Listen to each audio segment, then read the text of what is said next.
Hi, I'm Mo Ivory, and I have missed you guys talking and just letting you guys know what I think about certain things. Been taking a little break, but I just could not let this day go by without saying something about the comments made by the Clippers owner, Mr. Sterling. So I hope none of you were really surprised at those statements because, of course, we know that those thoughts are lurking all over the NBA and all over other professional organizations, all over corporations, inside of workplaces, small, big, large, government, whatever it is. But every once in a while, somebody gets caught saying the things that we know so many people are thinking. So that's the only thing that happened to Mr. Sterling, was that he actually got caught, maybe even set up by his girlfriend, who we know is of some African-American descent. And it makes you wonder how those conversations were recorded and why.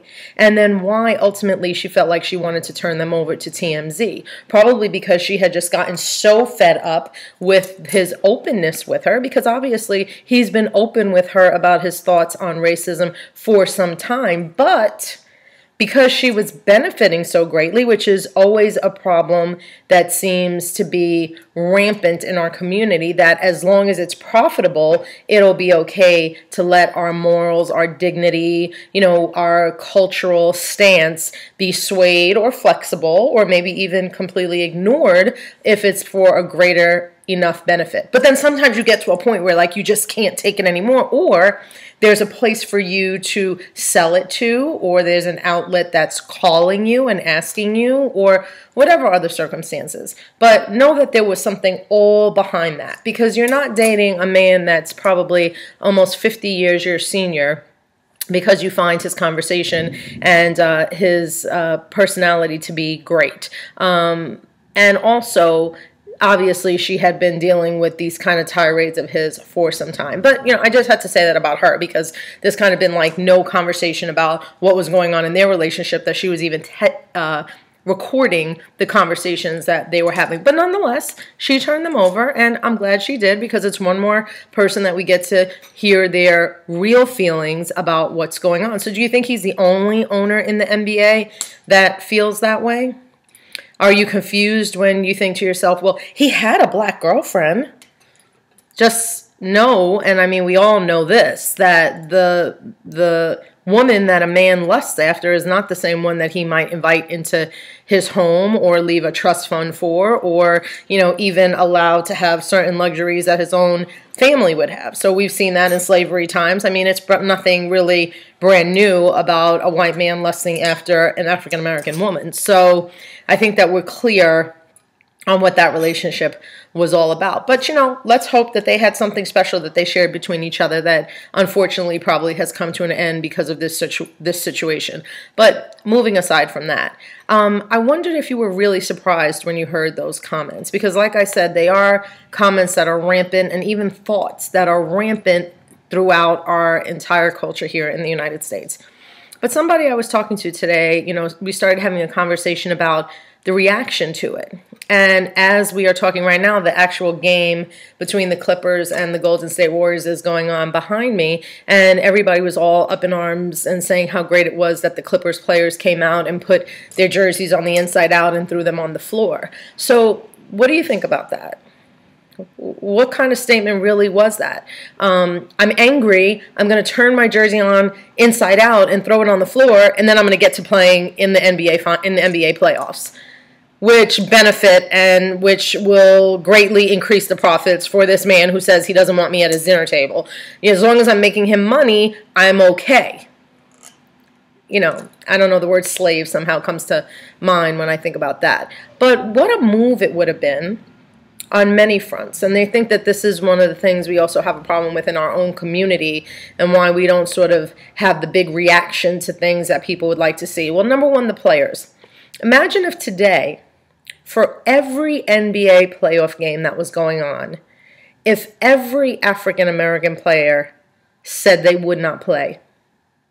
That they would not play until Mr. Sterling was stripped of his ownership rights. until he was put on some sort of probationary period or, whatever it would be, but not to wait to have an investigation to what are they going to do, authenticate his voice on the recordings? I mean, I'm wondering what would take so long to do that and why it would have to be pushed to a decision next week. Now, don't you think if there were no playoff games today, let's say, for example, only the white players could play in the playoffs today, would the game be able to still happen? Would there be not a swift movement by the NBA, by the commissioner, to come to a decision on what was going on with Mr. Sterling and his ownership of the LA Clippers? Okay, there you go. Well, there's the game. And I know what you're saying to me right now. Well, what about their contracts? They would be violating their contracts, and then they would have to pay money. And then, we would have all kinds of ramifications for the players. So? Don't you think that the statement would be worth whatever the ramifications would be? Okay, and then let's say there were ramifications. How about they fight the ramifications? Is that unheard of? To say, okay, this is what you said we've done by not playing. Well, this is how much money the NBA is losing by us not playing, and this is how much money we're losing by us not playing. So how long are we going to keep this thing of us not playing going? Oh, you don't think that would make the NBA start negotiating with the players? See, the problem is that we're too afraid to do something that will affect our pocket because the players are sitting around in the meetings, and I'm sure that this is how the LA Clippers meeting went. The general manager of the LA Clippers came and said, I don't share the views of the owner. This is very sad, but, we still have a job to do. We've still got to go out there. This is the playoffs. I mean, we can make it to the finals. This is all about your families. This is about making sure that there's food on the table for everybody and making sure. That was the speech. Believe me, that was the speech.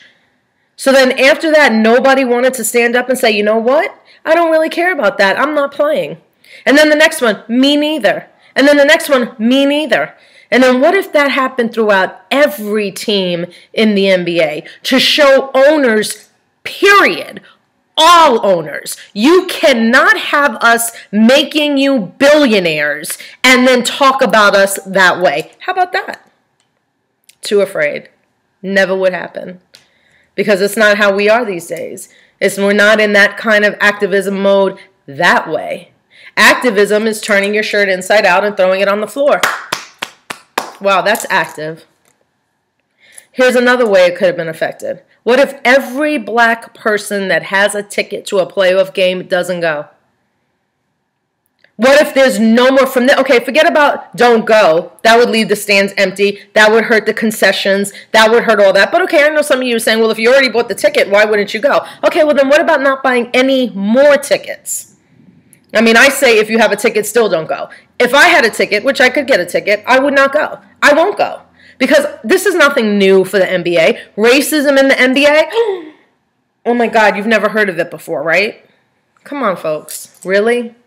So now imagine this. Imagine if every black person who was going to buy an NBA playoff ticket did not instead.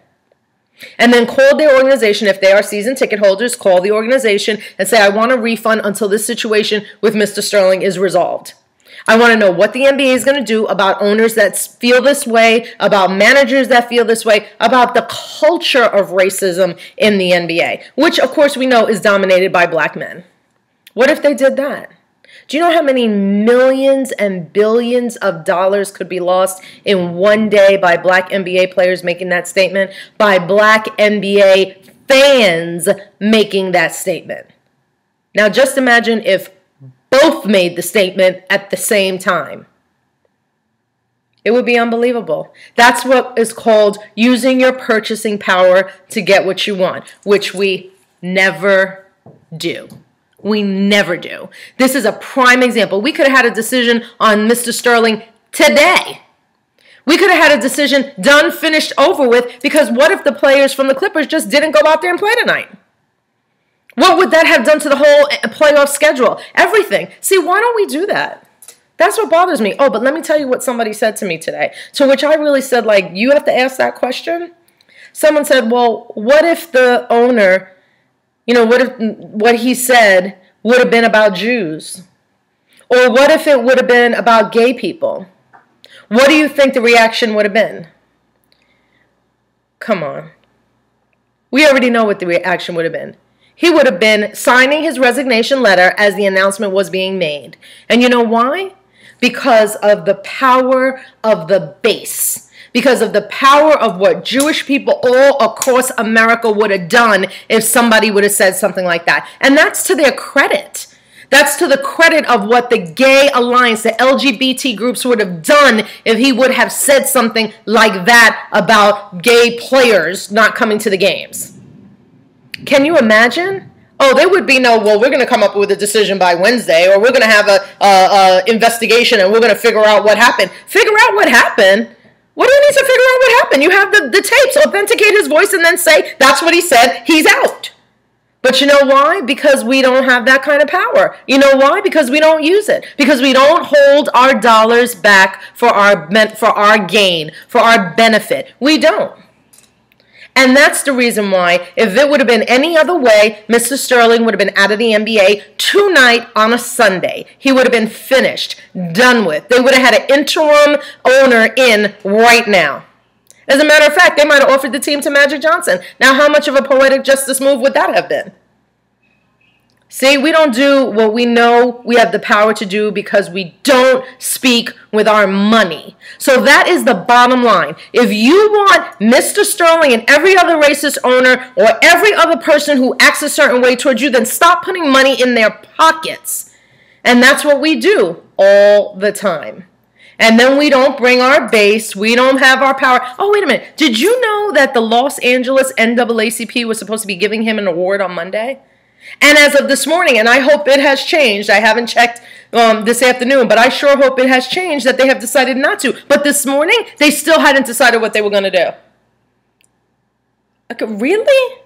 Can you imagine if that had been about Jewish people or about gay people or about any other group that you can think of that really knows how to get their power base together and to create laws and legislation and a power base around their own interests? That's what they do. That's what African Americans, that's what black people, I don't care what you want to call us here, we have not done that. And that's why an NBA owner can have a black girlfriend, mixed Spanish, whatever it is that she's mixed with, that can talk to her like that on a telephone message, and we could still have it under investigation. Bye.